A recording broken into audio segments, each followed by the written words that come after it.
오늘도 살아계신 하나님의 은혜가 여러분들의 삶 가운데 함께 하시기를 주님의 이름으로 간절히 축원합니다. 우리 옆에 계신 분들과 인사하겠습니다. 보고 싶었습니다. 반갑습니다. 인사하겠습니다.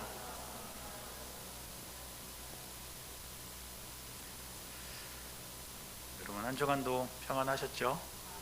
네. 오늘은 제가 마스크를 좀 쓰고 설교하겠습니다.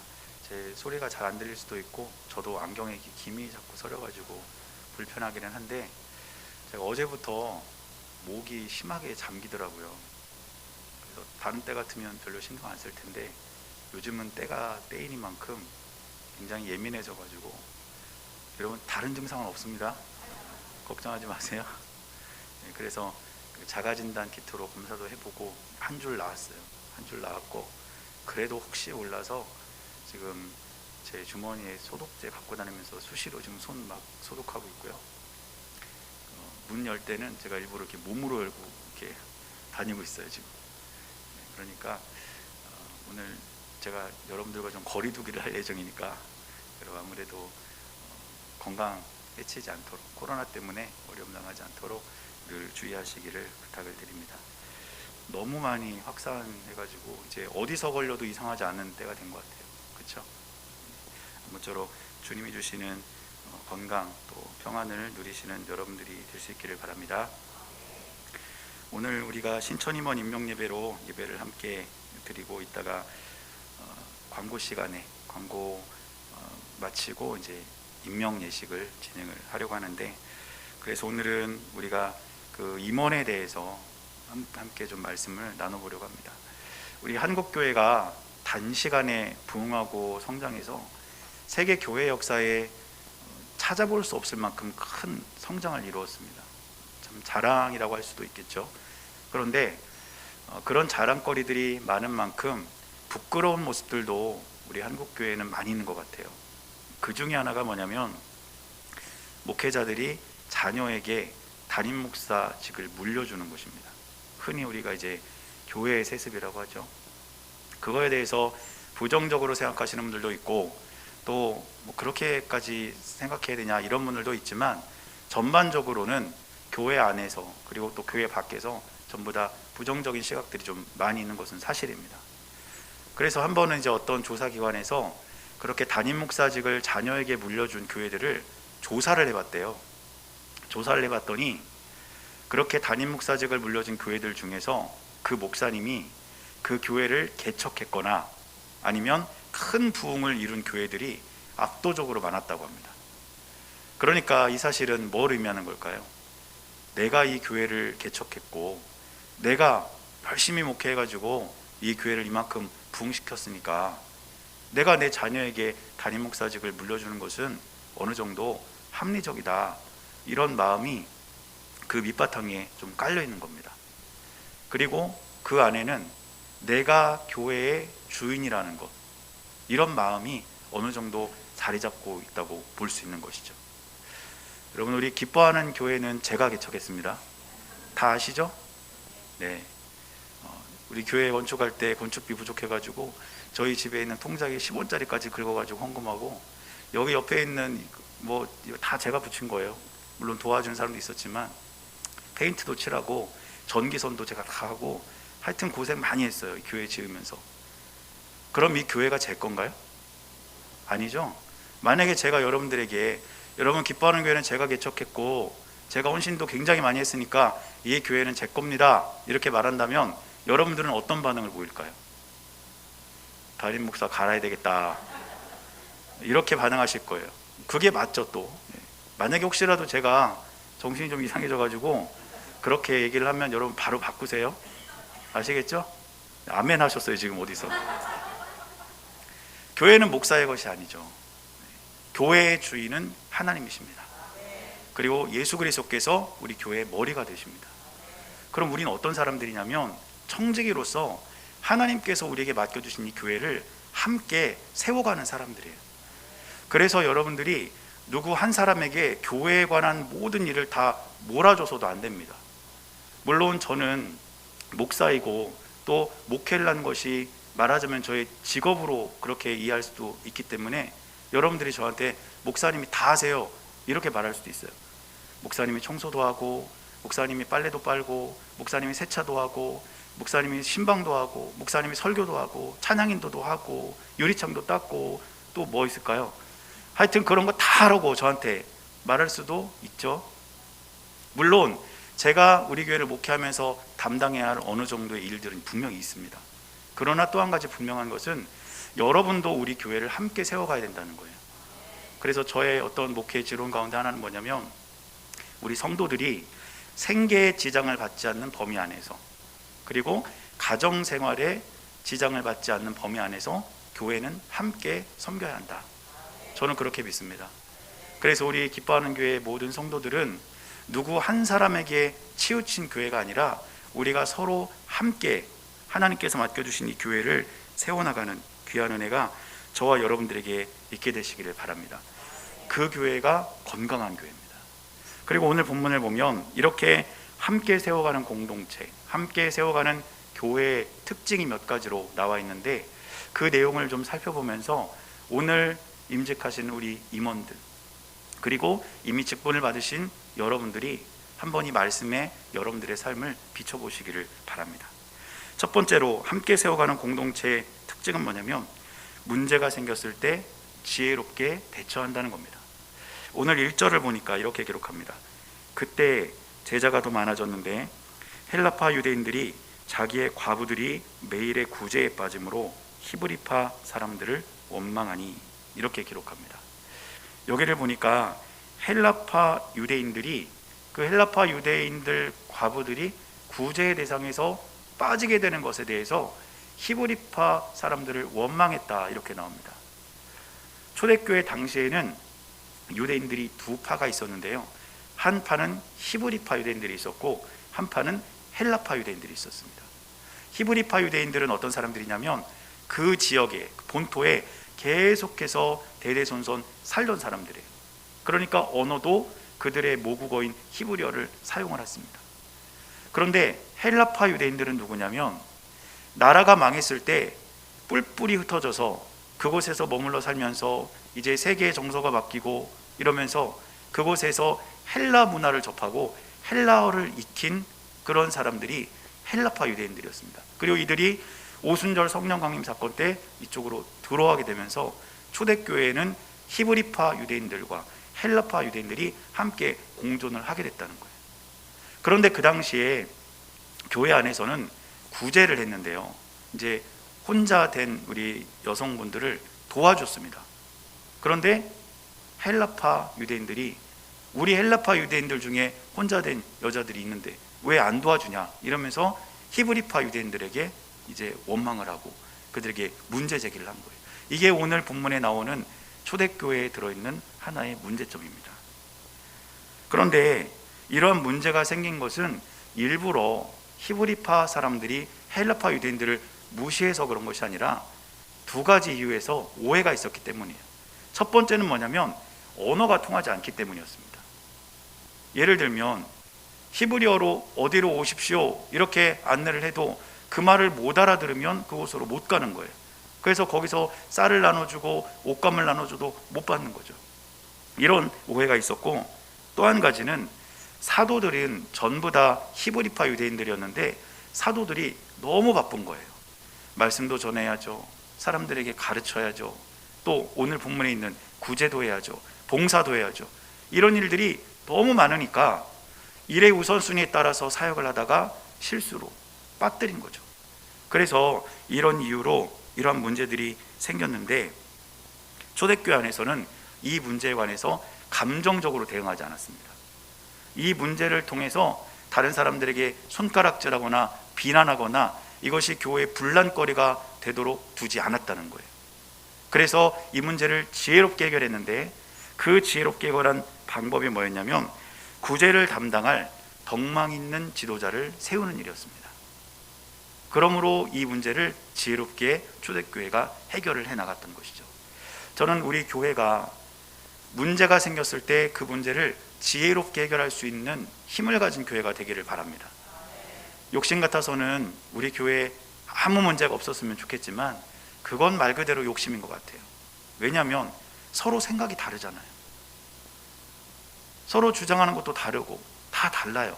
그렇기 때문에 어떤 한 가지 일을 함에 있어서 분명히 서로 간의 생각이 달라서 문제가 일어날 수 있는 여지가 있다는 것입니다.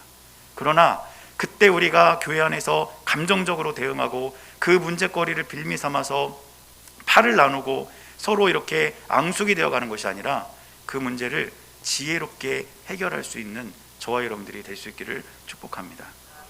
이것이 바로 함께 세워가는 공동체, 함께 세워가는 교회의 특징인 것이죠.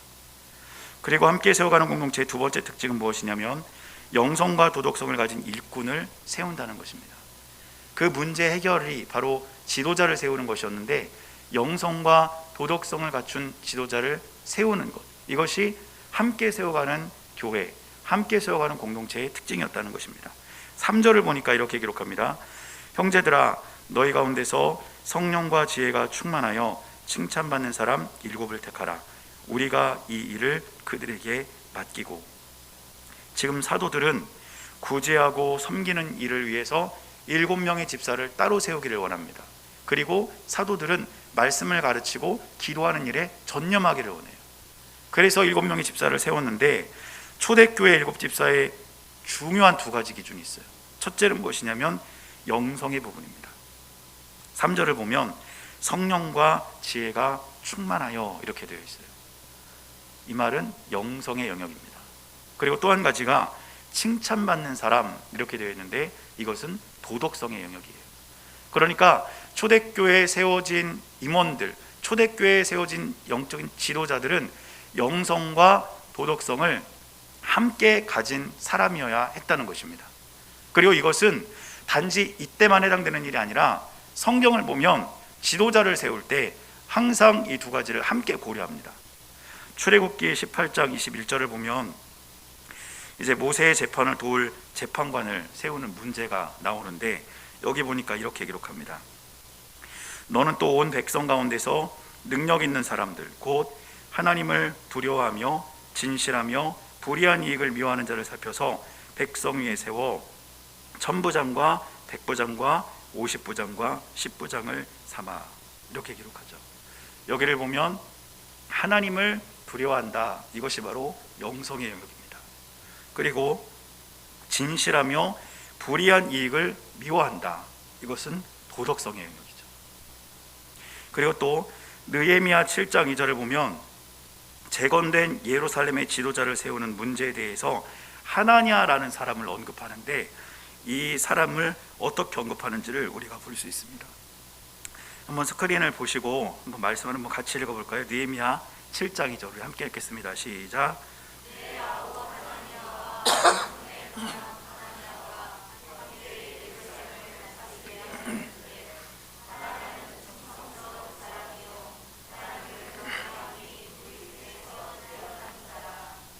네, 여기를 보시면 충성스러운 사람, 이것은 도덕성의 영역이에요.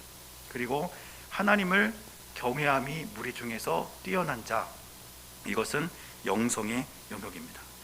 이처럼 성경 안에서 지도자를 세우는 일에 있어서는 이렇게 영성과 도덕성의 문제를 언제나 함께 다루었다는 것이죠. 그 외에도 회심한 최초의 이방인인 고넬료나 안디옥 교회의 지도자인 바나바에 대한 소개를 보면 역시 영성과 도덕성을 다 갖춘 사람으로 소개되고 있는 것을 볼 수가 있습니다. 그래서 저는 우리 교회 임원들 역시 우리가 영성과 도덕성을 함께 갖춘 하나님의 자녀들이 되기를 바랍니다. 두 가지 중에 어느 하나만 가지고 있어도 안 돼요. 교회 안에서 영성은 충만해요. 기도도 열심히 하시고 찬양도 잘하고 말씀 들을 때 졸지도 않고 잘 이렇게 말씀도 듣고, 그런데 교회 문 밖에만 나가면 무단횡단하고 쓰레기 버리고 다른 사람들한테 욕하고, 그러면 도덕성이 꽝인 거잖아요. 안 된다는 거예요. 반대로 밖에서 도덕성은 너무 좋으신 분이에요. 다 칭찬받는 분이에요. 그런데 교회만 오면 찬송도 안 부르고 기도도 안 하고 말씀도 안 듣고 이래도 안 된다는 거죠.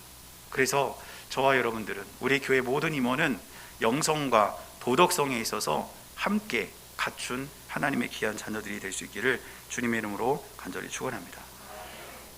그리고 마지막으로 함께 세워가는 공동체의 특징은 무엇이냐면 하나님의 말씀이 왕성해진다는 겁니다. 오늘 7절 말씀을 보니까 이렇게 기록하고 있습니다. 하나님의 말씀이 점점 왕성하여 예루살렘에 있는 제자의 수가 더 심히 많아지고 허다한 제사장의 무리도 이 도에 복종하니라.